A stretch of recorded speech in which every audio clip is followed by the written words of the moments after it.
Quand tu as suivi la formation, tu vas recevoir que tu as passé et on fait normalement le stage. Donc, normalement, on fait trois événements comme juge de shadow. Aussi pour l'arbitrage, ton premier événement, normalement tu ne vas pas arbitrer. Hein. Tu commences comme juge et normalement tu passes deux ans plus ou moins comme juge. Tu vas déjà voir plein de choses qu'après tu vas arbitrer. Et le pro, ça vient plus tard. Normalement, ça prend plus ou moins 4 ans pour arbitrer le combat. Pour hier, on a parlé de score. On score round par round. On ne voit pas l'égalité du combat, on voit l'égalité du round. 10-10, ça n'existe pas. Jamais, juste un round incomplet.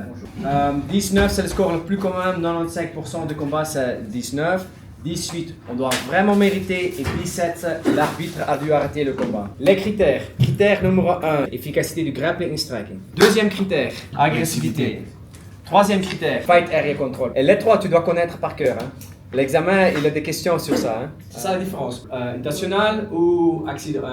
Le gars qui a mis le faute, donc volontaire, il ne peut plus gagner. Ou c'est un technical draw, si c'est lui qui est en train quand même de gagner. Ou c'est une technical victoire pour le gars qui a cassé, qui son nez a cassé. Il y a différentes manières de l'arbitre de contrôler aussi le combat. Une bonne rules meeting, ça compte déjà comme un avertissement parce qu'on va expliquer les règles qu'il peut faire et qu'il ne peut pas faire. Si tu as déjà dit plusieurs fois, il continue de faire, il n'écoute pas, stop time. Là, tu peux arrêter le combat. Là, c'est un avertissement. Raisonnable et proportionnel. Quand tu pries la cage, une seconde, mais ça ne sert pas à changer le combat. Tu veux donner avertissement verbal. On ne va pas interrompre le combat. S'il continue de faire stop time, ouais, tu vas être plus dur. S'il prend la cage et à cause de ça, il a évité de tomber, on arrête le combat, on peut prendre un point. Pas 3 fois pour la même faute. Troisième, ils sont obligés de faire une disqualification. Bonjour, Anthony Dobaria, ancien compétiteur en striking, kickboxing, muay thai. Et du coup, on est là sur la formation G-Fight des MMA amateurs. Donc, formation qui se passe super bien avec un formateur qui maîtrise vraiment son sujet et très intéressant. Bonne ambiance, bon groupe.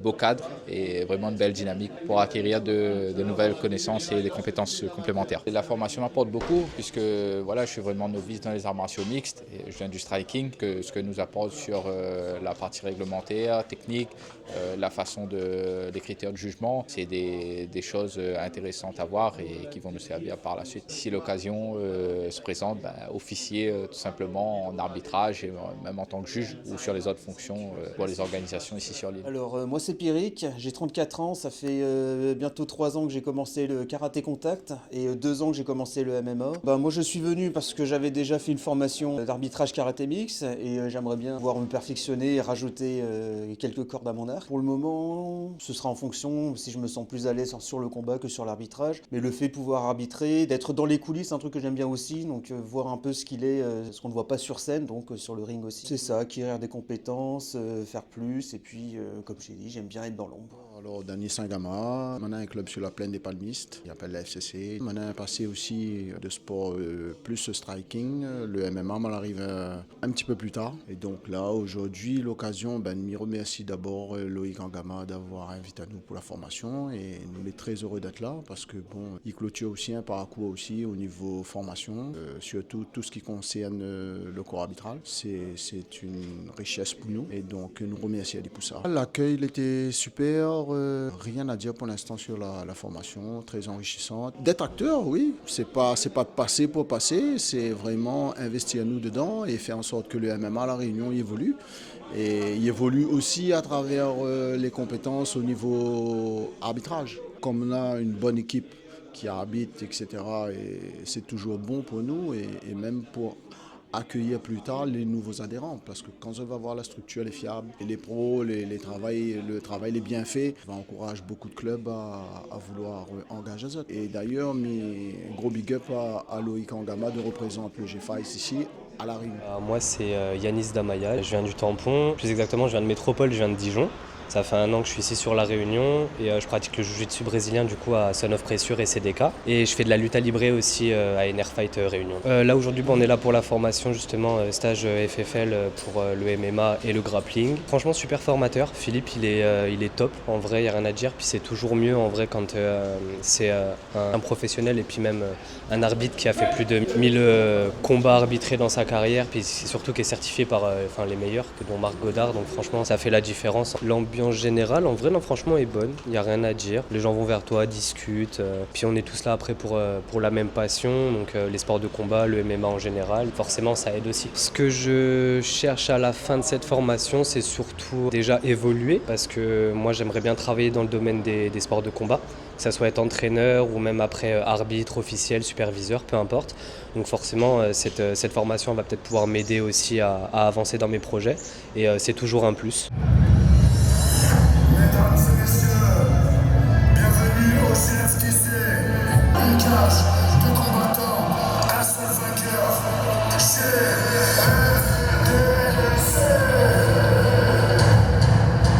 Vraiment, cette chance-là d'avoir une richesse sur le niveau d'arrêt. En tout cas, moi, j'ai vraiment confiance dans le discours de ce soir. J'ai vraiment confiance.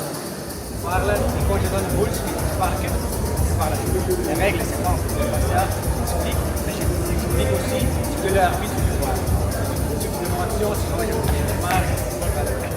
Merci à vous tous, vraiment du fond du cœur.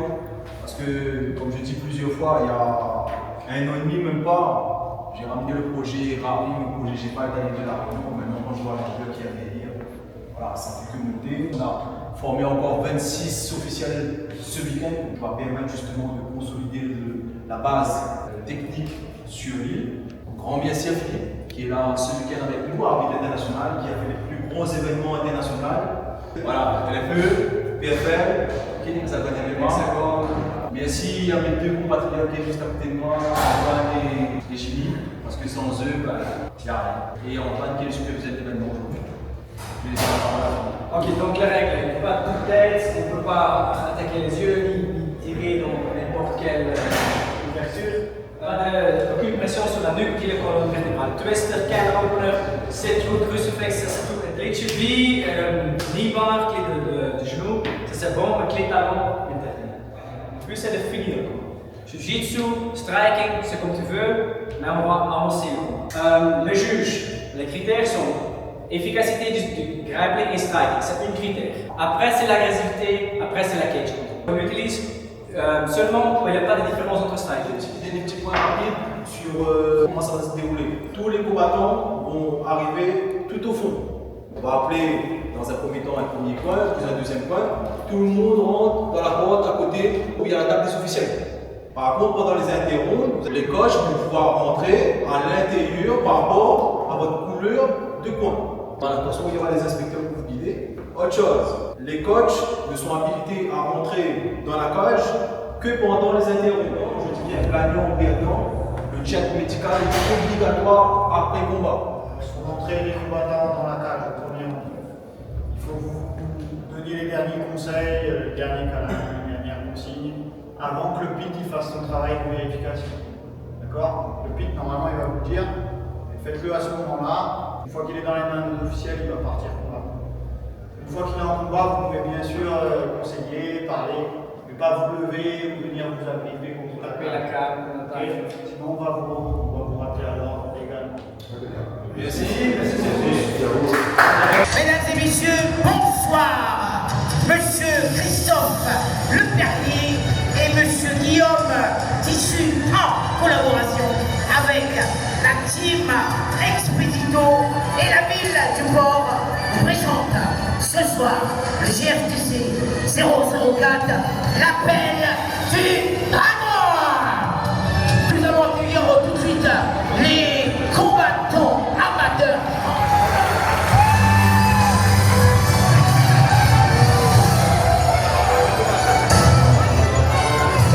Mesdames et messieurs, au point rouge, au point bleu, on les applaudit encore une fois. Les combattants du GFTC 004.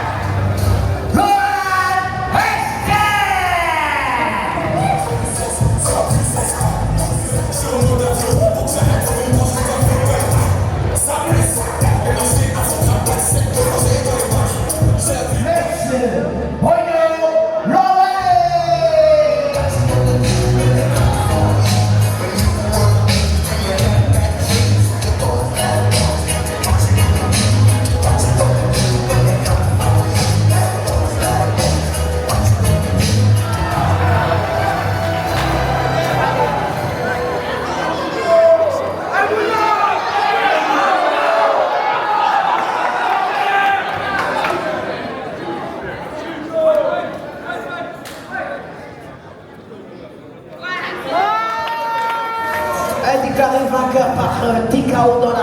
reprise, le coin bleu Bruno Louette.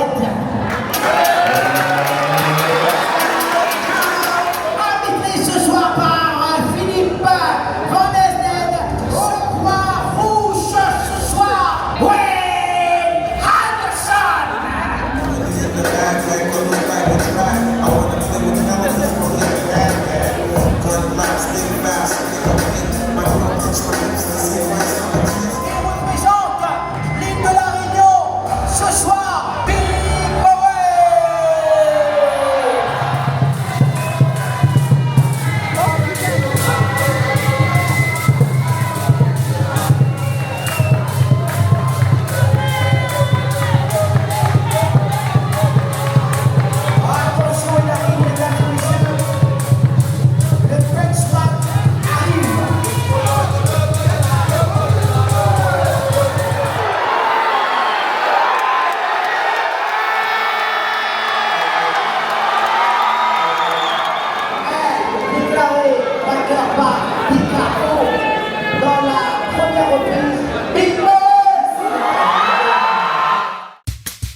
Bonjour, aujourd'hui nous sommes sur la dernière journée de formation. Comme vous le voyez, on enchaîne la troisième partie, c'est-à-dire la partie arbitrage. 2 jours de formation plutôt axés sur la partie juge et dernière partie plutôt accentuée sur la partie arbitrale. Donc là, comme vous le voyez, c'est un nombre de personnes. Les sparring sont là pour que tout le monde puisse passer son examen dans un cadre sécuritaire réglementaire. Le fait d'avoir un arbitre international avec nous, d'avoir fait 3 jours de formation, ça nous permet déjà de combler nos lacunes. Donc augmenter justement nos chances de réussite sur l'événement qui s'est produit hier, qui a été un réel succès. Et de 2, monter en compétence l'équipe générale. Donc comme vous le voyez, en 3 jours de formation intensif, ça a permis de vraiment monter en compétence les Réunionnais. Donc là, ils sont sur des mises à situation pratiques. Réel. Donc là, on met un arbitre au milieu avec des simulations pratiques. Ensuite, il y aura le test de positionnement pour l'arbitrage. Et après, on clôturera cette session de formation. Alors, je me présente, Maë Jimmy, un des représentants du grappling sur l'île de la Réunion, également arbitre et également juge. Donc là, nous sommes à la fin de la formation proposée par Philippe Van Den Huss, un arbitre qui a énormément d'expérience. Et là, on est sur la partie pratique à l'école Joinville, avec une vingtaine de candidats. Super ambiance.